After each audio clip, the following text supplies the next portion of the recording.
Welcome back to Pointless People, hosted by Eric, Cooper, John, and River. thanks for tuning in. Today we'll be talking about more stupid people throughout history. Let's get started. We'll start with Timothy Dexter.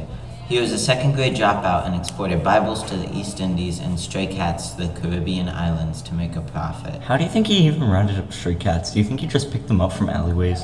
Yeah, he just went into the alleyways and just. How do you think that would have looked I think to he people? did actually. How do you think that would have looked to people walking by? That would be interesting. It's just, hey, that guy got her cat. Yeah. Wait, no, that's not a stray cat, that's our cat. What the heck are you doing? Anyway, so he sold those to make a profit after some of his friends told him to. They were bad friends.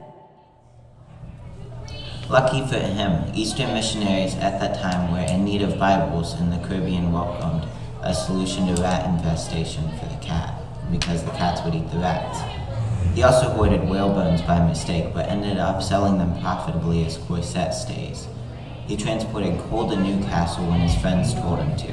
Coal to Newcastle was the biggest coal manufacturing and exporting industry at the time, so that was pretty pointless. How do you even think he found the whale bones? Did you just grab them from shore? I think he may have He probably bought them and killed whales at the same time, he probably because that's how. Did he even went have a into boat? the ocean. Yeah, he had a boat. How else He probably would was he like a diver, basically. Why would he be a diver? I don't know. He faked his death just to see who would come to his funeral. Apparently, he literally just faked his death to see what people would think about him.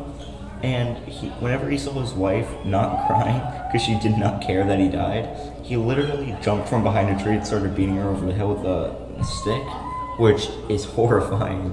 But also, imagine seeing a dead person, literally, or a person that you thought was dead, just jump out from behind a stick and start beating someone over the head at this grave service. I feel like he's a little deranged because of that. Yeah, me You couldn't tell? It's a little bit unnecessary, but yeah. Yeah. Soon after this, he decided to write a book titled A Pickle for the Knowing Ones. In the book, he wrote about his own thoughts and opinions. The book had several spelling and grammatical errors. When people complained about it, he made an entire last page filled with periods and commas and told people that if they didn't like his grammar, they could cut anything out from that page and glue it onto any page they wanted. Essentially, his thought process was something like this. Let's see what people think about my book. What? People don't like the fact that I have little to no grammar at all? I know just what to say back to them. Done.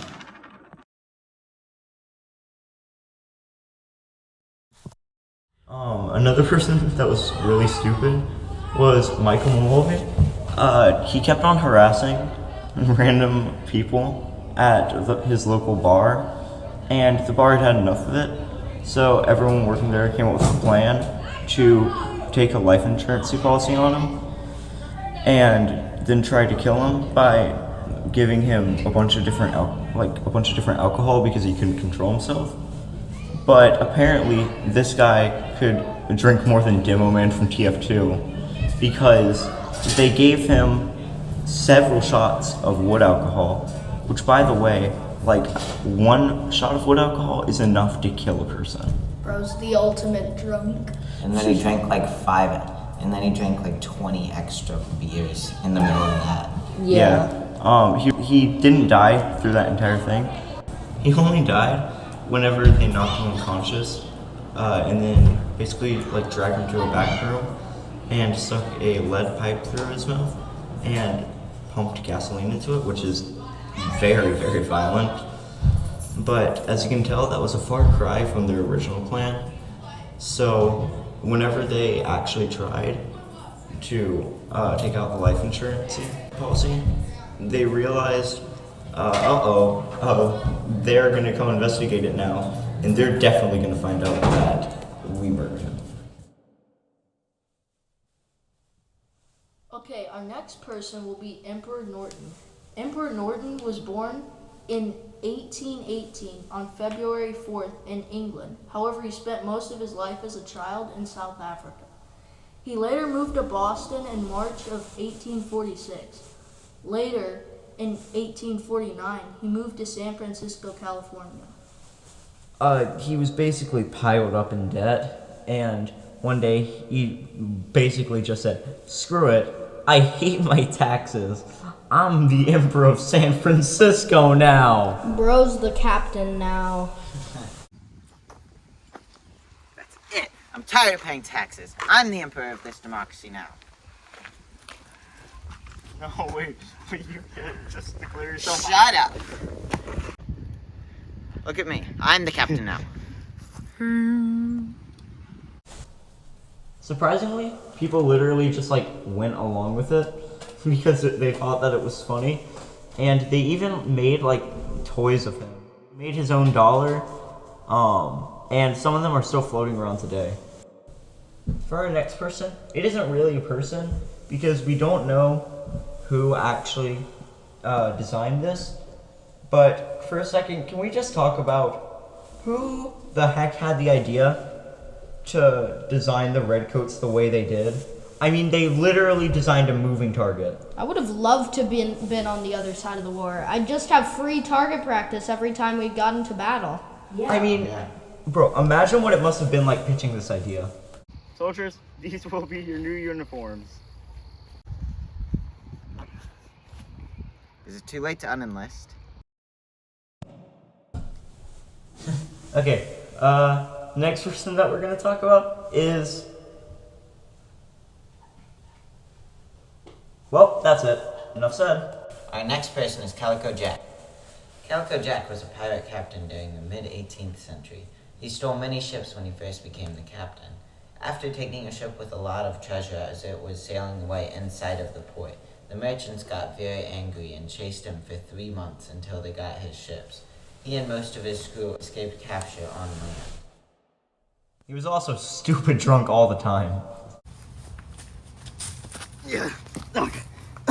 Sir, there's a Spanish warship off the coast. What do we do? Go for it.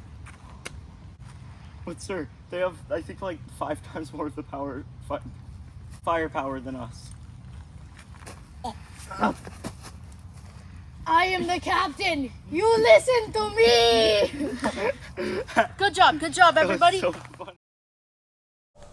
If you like pirates, this next guy is for you. Stede Bonnet was a moderately wealthy landowner despite his extreme incompetence before becoming the pirate known as the Gentleman Pirate. He temporarily succeeded his ship's command to Blackbeard, and they plundered and captured merchant ships along the east coast before Blackbeard betrayed him in 1717. Stede then set out for revenge no matter the cost to kill him. He was unsuccessful himself but got And away with this before information, Blackbeard Stede died content. Bro really trusted someone with the name Blackbeard. I feel like that is a good sense of do not trust this person. Why even trust him in the first place? I mean... That's so dumb. Yeah, why even trust a pirate? Oh, is this like one of the most notorious pirate lords in Yeah, all of the entire thing? yeah, Because Blackbeard is Stede literally considered the best pirate of all time. And also, the reason why Stede had the name the Gentleman Pirate is because he apparently read to his crew because his crew couldn't read. And he read to them during like long voyages and stuff. That's But nice of him. yeah, but he was so freaking incompetent. Like for instance, one time he was probably literally just like, Okay, Captain, we are ready to set sail. how do I steer? What does foremast even mean? Sir, When we're was about the to last take time I off. took a Quickly, bath? Turn. Well, thanks for tuning in, and remember, don't be as stupid as these people. Have a good day, or have a good night.